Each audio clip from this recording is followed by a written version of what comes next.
Three drag queens in a bus across the Australian Outback. Sometime long before Stop That Train. Can you read me? Girl, where do I start? And long after Some Like It Hot, Australia gave us these three queens. This is the story of three hard-working guys. They're colorful. Jeez. A far cry from authentic representation, this film's got its flaws.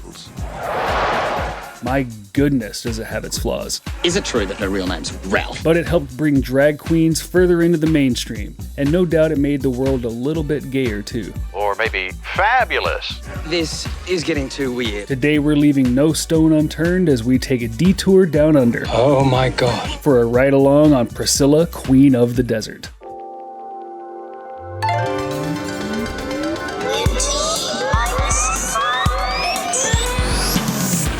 I can go slow ahead. Come on down and chump some of this shit. I'm afraid I can't do that. We all go a little mad sometimes. Get away from her, you bitch! Oh, what's in the box?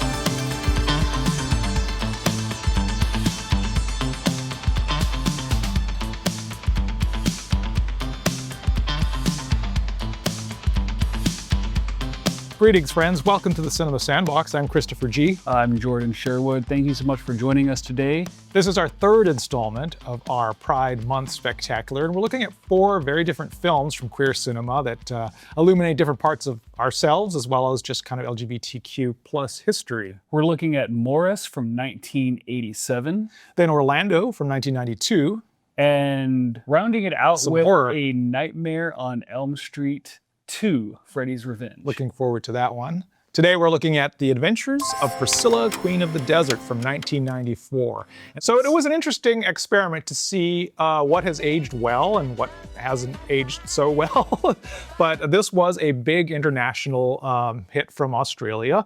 And it kind of even went into the Oscar Awards that year and won for Best Costume Design. Oh, really? I didn't know that. In 1994, it was the only film that wasn't a period piece. Like, it was a contemporary story. They do love their period pieces. Yeah, so that's kind of interesting. I think a lot of people point to this film as kind of a major step in the mainstreaming of queer film, and I think this was kind of part of the point of the filmmakers. He wanted to make a film for everybody. And in general, the story follows three drag queens hitting the Australian Outback to go on tour with their performance act, and it's kind of an intergenerational story too, because we have the older Bernadette, played remarkably by Terence Stamp. Oh, listen to yourselves. You sound like two fat slags at a pie bake-off. Stepping out of his usual macho kind of stoic roles to play a transgendered character in this, named Bernadette. There can't be much room down there with his brain taking up so much space already. I'm definitely Dresses. Bernadette. And then we have Guy Pearce. Guy Pearce. Playing the obnoxious and younger Felicia. His drag name is Felicia. His drag name is Felicia, yes. Jolly good fellow. And then heading up the crew is Hugo Weaving. Is that Agent Smith? Billions of people just living out their lives. Oblivious. And this was part of the thing similarly with the remake To Wong Fu, that they wanted to cast actors who were known as being kind of macho, because that's sort of what the joke was. Think of it as Easy Rider in dresses. They wanted that kind of audience subversion. From what I understand, that wasn't the original plan with this No. film. Stephen Elliott wanted to bring in some real drag queens for these roles, but couldn't get the funding. Right. And Polygram Pictures, who produced this film, said for the Bernadette character, they explicitly said put a name in it. I know Terence Stamp from growing up with Superman 2. That was probably the first film I saw him as General Zod. Kneel before Zod! So yeah, for me it was like, oh gosh, General Zod's playing a trans woman drag performer. That's, you know. Whilst one was being asked to lip sync, one was simultaneously being asked to do synchronized dancing, you know? Which is really one of those impossible, I can't tell you how difficult it is. I just can't tell you. That's just a reality of doing a movie that's of any certain budget, that you're going to have to do what the studio says. And while we would like to have authentic casting, as we've mentioned before, and we will mention again, sometimes the economic realities of getting your film made kind of You just have to do it. You know? Yeah. So The director, Stephen Elliott. he's an Australian filmmaker. He does appear in the film as the doorman. Excuse me, sir. You can't park your bus here. Are you planning on staying at the hotel? He is now working on part 2 of The Adventures of Priscilla, Queen of the Desert, which will bring back the original cast, including the late Terence Stamp, who apparently wanted to be in the film so bad and didn't want them to replace him that he did his role. He shot his pages before he died. So they have that in the can, and we'll put him in the movie. That's so wonderful. Yeah. And then we should mention that the title character, Priscilla, is actually the bus. I hereby christen this budget Barbie camper Priscilla, Queen of the Desert. He said it. Ladies,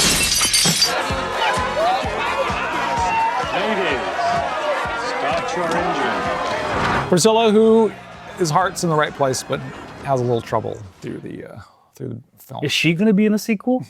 I wondered that we were watching it. It's like, because they could do a great reveal of like, you know, maybe it's in some junkyard or something, and Yeah. you know, they have to find it again and revive it. I don't know. Maybe that's too much nostalgia bait. On Metacritic, it has a Metascore of 70, and audiences liked it a little bit more. They gave it a 7.8. On Letterboxd, it has an average of 4 stars, pretty solid, and a 7.5 out of 10 on IMDb. Peter Bradshaw with The Guardian in 2019 looked back on this during Pride Month and called it a tremendous film, said it was way ahead of its time on LGBT issues, and in some ways is ahead of ours today. IMDb user Sky Movies back in 2003 called it a drag, was not a fan, gave it 4 stars out of 10. Said, this is one of those inoffensive and mildly entertaining little movies that strive to make you like them more. I can see that. I see where that person's coming from. I can see if you come from that culture and you're expecting something subversive and on that level, this is going to be disappointing. Right. And Letterboxd user Russman gave it 3 stars and says, I Will Survive sounds better with a didgeridoo. So let's hit play, take a look at the film. It opens with a drag performance over the credits of Tick, our main character, played by Hugo Weaving. And as Mitzi, I think, on stage. Mitzi Del Bra. Drag names have come a long way. My name is Sharon Needles. I am Money Exchange. I'm Trixie Mattel. My name is Jinx Monsoon. My name is Bianca Del Rio. My name is Bob, the drag queen. I think they're more sophisticated now, but also remember, this is the Outback. The film opens with a performance of Mitzi's, then right away goes into tragedy. Bernadette calls with some really bad news. Trumpet just died. This is what sets up the type of humor right away that this film's going to have, because this is set up as a very tragic scene, and it is to be taken seriously. I mean, it's her husband, I guess, that has died. But at the funeral, explaining 25 years old, he goes and slips over in a bathroom. He didn't slip. He's peroxiding his hair at home again. He asphyxiated on the fumes. Now we know what kind of humor this is going to be. It's going to be pretty I think camp. his name is Trumpet. And his name is Trumpet. Well, they put the trumpet on top of the casket. Cute. After that, Tick is offered a gig. Well, she invites Bernadette right away at the funeral. Hey, why don't you get away from it all, come perform at this gig that he's got at his a casino where his wife works in Alice Springs. Up at Alice Springs, up in the Northern Territory. Right. Bernadette says something like, well, it's going to be fun, the 2 of us. 3 of us. That's where Felicia comes in. That's where Felicia comes in, played by Guy Pearce, who is just a chaos agent. And spouts off a lot. Yeah. Especially to Bernadette. So there's this ongoing rivalry. I love that first line where Felicia says, you know, oh, I've always wanted to go to the Outback because I wanted to go, you know, get in full regalia and go up onto the top of this rock. That's just what this country needs. A cock in a frock on a rock. Oh, get back in your kennels, both of you. So they hit the road, taking turns driving in shifts and just bickering all along the way, just being super bitchy to one another. Their first stop is at Broken Hill. They get off and do a little bit of shopping. That's where we get to see some of the really fun. I think that's where we see the flip-flop dress. You know, the typical fish out of water scene. I think this is their first time even hopping off the bus after getting out of Sydney. So this is them getting out of the bubble for the first time. Oh! And then they go to the bar that night. Right. And immediately you're getting into trouble with Shirley, What have we got here, eh? A couple of showgirls. She was like the only female in the bar, wasn't she? She's giving him trouble. And Terence Stamp, he has his line, which he, we'll cut to that clip because he can deliver it better than I can. Now listen here, you mullet. Why don't you just light your tampon and blow your boxer part? Because it's the only bang you're ever gonna get, sweetheart. But that's an important part because also for Bernadette's character, because Bernadette is not going to take any shit. As soon as she gives that comeback to that bouncer, they're engaged in a drinking contest. A little homage to Raiders of the Lost Ark. Is that where this originated, the whole shot-for-shot thing? I'm sure it's from some 40s movie. My favorite is Arrested Development. That one didn't count. Bernadette easily drinks her under the table, and so she kind of wins the respect of the town. Nobody's ever out-drunk old Shul before. But somehow still just faces disrespect from her own people. It's at this night at this bar where Felicia, for some reason, gets the idea to dead name her. She said her name isn't Bernie. It's Ralph. I think when I watched it, I was like, oh God, like this is gonna be a thing that they just let fester for the whole film. You fucking idiot! Oh! I'm so glad that they addressed that immediately. Oh, fuck! Get off me, you fucking... Fuck! They wake up that morning and they see their bus vandalized. One of the criticisms that were levied at this film were that it didn't acknowledge the AIDS crisis enough. And I think this is probably the closest it came to doing that. And yeah, I don't know what more... It is a comedy after all. Yeah, it doesn't ignore it. It is a part of this universe that they exist in, and it's being weaponized against them. No matter how tough I think I'm getting, it still hurts. So they're taken off, but they decide to go off-road. The whole time they're traveling through the desert too, they're kind of rehearsing, working on their routine and stuff like that. So they periodically cut to these sequences of Felicia on top of the bus, singing opera. That looks just like Breaking Bad. But Priscilla can't take it. No, she's not doing well and breaks down. While they're out here stranded, they encounter the Aboriginal tribe. And that's where we get probably one of the best sequences of the film whenever they're dancing to I Will Survive, putting on their own drag show for the tribe. Jimmy, the guy that sort of discovers them, gives it a try too, and he gets into one of their costumes and joins the dance and everything. And he loves it. And this was, again, one example of them kind of winning over people. Yeah. Yeah, how they just, through their gregariousness and their openness and their friendliness, they just kind of happened to win over everybody. Afternoon. What seems to be the problem? Bob finds them. He's a local mechanic, so he's able to get Priscilla up and running again. And he's played by a veteran Australian actor, Bill Hunter. Who was also in Muriel's Wedding. Oh yeah, apparently he was shooting it at the same time. You're coming back to Porpoise Spit with me. We'll leave in 3 weeks. Muriel's Wedding is just a sidebar. It's Ridley Scott's favorite movie. Yes, Alien and Gladiator, Ridley Scott. Favorite movie is Muriel's Wedding. I love it. I mean, it's a good movie. It's like saying John Carpenter's favorite movie in the world is like, Care Bears, the movie. You don't know that it's not. I don't know it's not. So yeah, Bob brings them back to his place for a bit and gives them somewhere to stay, gives them somewhere to perform even. Unfortunately, because it doesn't go over well. No. Bob's got a good heart. He thinks people will enjoy it. But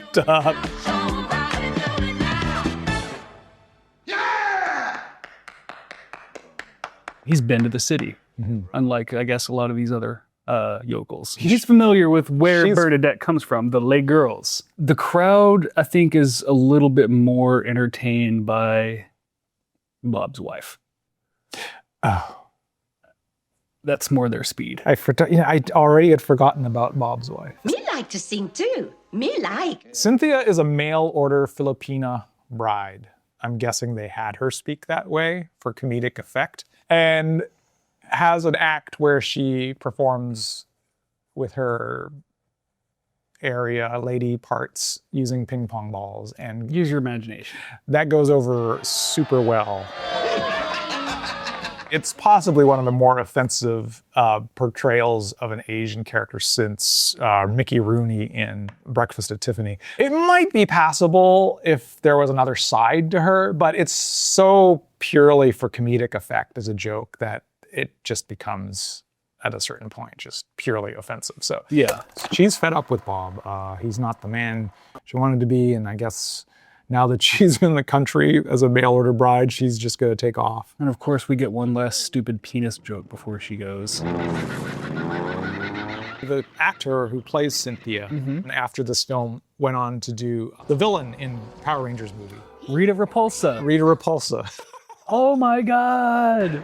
Finally, a real man. And then disappeared, retired from acting. So well, goes out on top. That's quite the resume, right? Let's get one thing straight.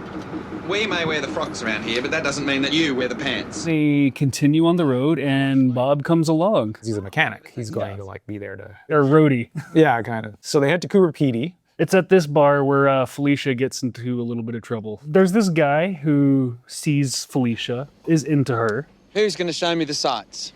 Be my pleasure. Oh. He's so fucking upset because he was attracted to him.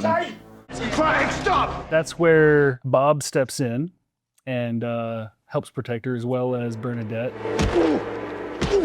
Bernadette's got so many wonderful lines throughout this film, but I think my favorite one is at this part, whenever she says, I don't know if that ugly wall of suburbia has been put there to stop them getting in or us getting out. Referring to the city being where they belong. Yeah. They are not country folk. Yeah, no, I get that. So into the third act, they arrive at Lassiter's Casino. That's where we meet Marion. Pretty nice place. We finally get to learn a little bit more about Tick. Tick has revealed that he is indeed still married to Marion. They never bothered to get a divorce. Because when they get to the hotel, it's revealed not only is he married to this woman, he has an 8-year-old son. But he never told anybody that he has this son. I think Bernadette passes out from that. What's the matter? For Christ's sake, Miss, why didn't you tell us?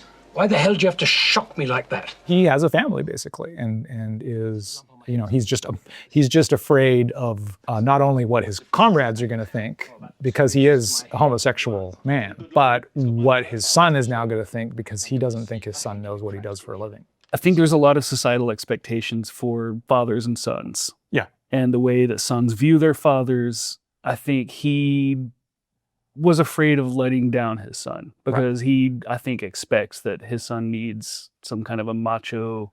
He expressly says, we're going to perform tonight, put him to bed. Ladies and gentlemen, the sisters of the Simpson Desert. So they put on their show at the casino, and it's fucking spectacular. We've got costume changes, including emus.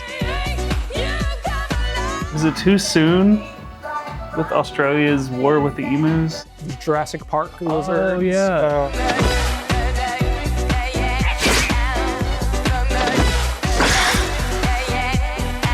This was the big joke, is like seeing, Terence Stamp, who we know from so many of these macho roles, doing this thing.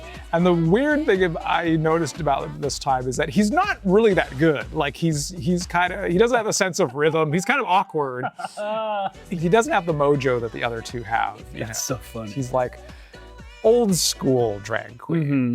These guys are like trying to do these newer songs. More campy. They're more camp. They've got the moves a little bit more. So it, again, kind of points to that intergenerational thing. Marion asks Tick, she's like, hey, I haven't had a vacation this entire time I've been raising this kid. Can you take him off my hands for a little bit? And, so Tick decides to take him back to Sydney. Yeah, the kid gets on the bus with them. So there's a great scene then when Tick takes Benji off. They're having a little picnic outside in the country there. And it's just at first really awkward. You know, he's trying to figure out what to do.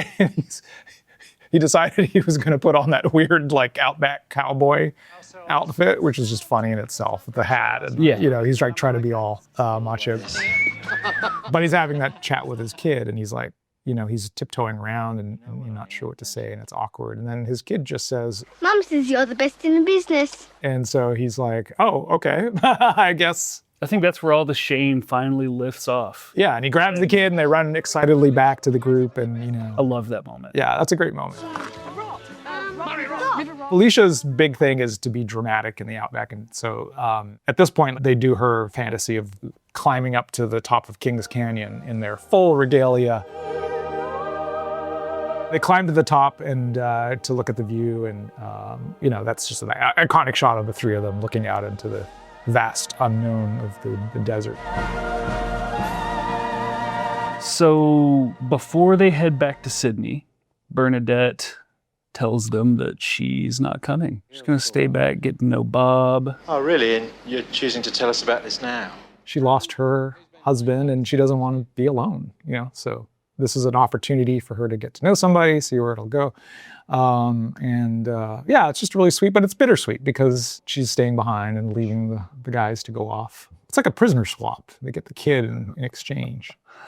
But on their way out... So this was the moment that, yeah. I was having so much fun with this movie, it just completely deflated me.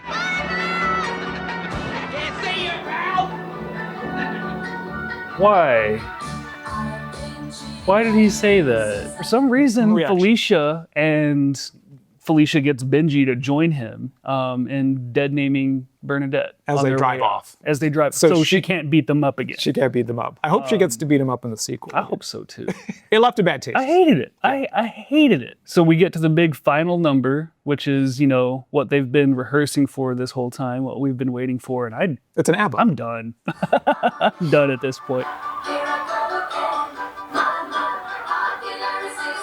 I don't want to see Felicia do a good job, or I'm just mad and I'm sad for Bernadette. So that was kind of the final straw for you, that last scene. Didn't go over well.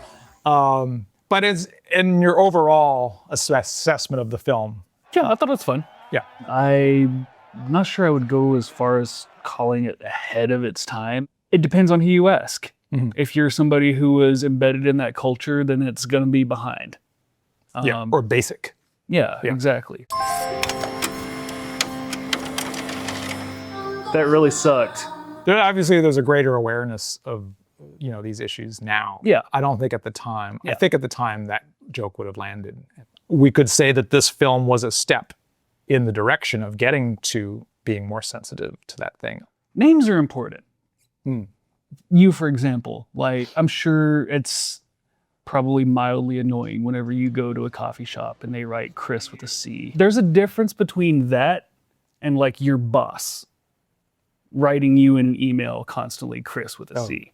That's disrespectful. Yeah, and people do have done that. Yeah, you know, like if somebody called me by my former last name, I was married and I'm no longer with my ex, but I still kept his name because I didn't want that last name that I had. I'm grateful that my ex-spouse understood that. When people know something bothers you, they exploit it. Felicia's character does that at the end. She knows it's the only way she can get Bernadette's goat is by doing that's the one thing she really hates, right? I don't think they would put that in the film today. Not without some more consequences. Not without, or not as a joke, perhaps. Yeah, and then cut to the big number. Yeah, like not to justify it, but I think Bernadette will be fine. She's endured worse. So the Lay Girls? It's certainly been an honor meeting a member of Lay Girls. And may I say it's been an honor to meet a gentleman. They were a real drag institution back in the 60s. That's cinnamon. That's cinnamon. Is it? Yeah. Have you got nutmeg there and... That's Elka. And the piece de resistance is the leader of the troupe, Stan Munro. And there's Stan. Of course, Lay Girls, as we know, is a drag show. And these are all men. But it's not a drag of a show. I think Bernadette was supposed to be just a character that kind of came from that world. I think Europeans, in particular the British and Australians, because of their sort of oblong connection to empire, have a larger tradition of drag. And Monty Python, half the time they're playing women. Yeah. And Shakespeare. But also, we look at Barry Humphries, who played Dame Edna. Mind you, Princess Diana's very, very well. She feels she can trust me, and I'm not certainly going to divulge any confidences on this show, except I know when she's going to have another little baby. She's told me that. She has. Can you tell us? No, I couldn't. And she's also told me who the father is going to be. Kind of like a Jiminy Glick. Would kind of rib the guests. It was a tradition to laugh at men dressed as women for a long time. I don't know so much in the United States. I guess Mae West was the closest, but she really was a woman, so we can't call her a drag queen. Can't be, though. You were wonderful tonight. I'm always wonderful at night. But I think a lot of people that, would kind of model themselves after that Mae West type. Exaggerated. Forward, and very flirtatious and curvy and the sequined gowns and all that sort of stuff. But I think it's just much more prevalent in like Australian and British film and TV and stuff. It's not whether you win or lose, it's how you play the game. And if you can't handle the heat, get out of the kitchen, and otherwise you'll be from the frying pan into the fire. And Australian new queer cinema might have been having a little bit of a moment. Head On came out at around this time. That had a gay storyline. Pray to God, pray to Allah, pray to Buddha, pray to fucking whatever, it doesn't matter. Nothing's gonna save your kids now. Nothing! The Sum of Us. The Sum of Us in 1994. That had Russell Crowe, I guess, doing a gay stunt casting thing. I bring blokes back all the time. Not that there's that many, I mean. My recommendation is Kinky Boots from 2005. Please, God, tell me I have not inspired something burgundy. It stars Chiwetel Ejiofor as Lola. He's a drag queen that helps save a shoe factory that's going out of business by helping them to design and produce a sturdy stiletto. Irresistible, tubular sex. After the film, Cyndi Lauper helped adapt the Broadway musical. It's gone on to be a Broadway smash. I think Wayne Brady, but he was one of the more recent people to play the role of Lola in the Broadway show. So it's an excellent film, and it's taken on a life of its own. Well, I'm going to recommend a relatively new release on Criterion, Kiss of the Spider Woman from 1985. I will escape in my own way. Then your life is as trivial as your movies. I went to see this when I was, 15, I guess, with my girlfriend at the time, and I thought it was a different movie than it turned out to be. I thought it was like a kind of a superhero movie. I knew nothing about it. What it is about is a Brazilian prison, which William Hurt plays a gay character who is in prison and is in the cell with a militant leftist rebel. To pass the time, William Hurt's character recounts these old movies to Raul Julia, who plays the other. Don't let me die. But it's an Academy Award-winning performance for William Hurt. And honestly, Raul Julia should have won as well because he's amazing in it. And it's just about two opposite people that couldn't be more opposite to each other, coming together in this terrible place and coming to an understanding of each other. So we talk about the ratings in 4 dimensions, talk about story, emotion, screencraft, and replayability. Jordan, out of 5 stars. Story, I give it a 3. Okay. It was fun, but it had some flaws, obviously, that we talked about. For emotion, this was the one I struggled to rate because I don't know if just me having a strong emotion means that I give it a high score, even if that strong emotion is negative. So for that reason, I give it a 4 because I had so much fun throughout the film and then was just completely deflated at the end. It was a ride. For craft, I give it a 3.5. I think it was beautifully shot, and the costumes obviously were fantastic. And despite the ending, I do still think it's a really fun watch, and I would definitely have fun watching it again. So I give it a 4 for replayability. So for story, I'm going to give it a 3 as well. I think it's a good tale, despite the missteps. And emotion, I'm going to give it a 3. I remember you getting a little bit more. That makes sense because you got a little bit more emotionally involved. I remember you getting angry at the ending, of course. I guess I'm more of a cynic, and it doesn't hit me as hard.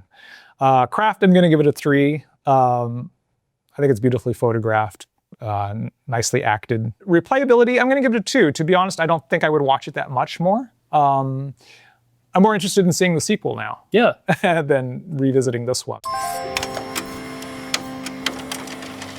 It's a great film. I recommend you see it. And, even with the little flaws, I think, it, rather than as Change.org was trying to do, have the film banned, I'm not for banning films. I don't think, films should be hurtful.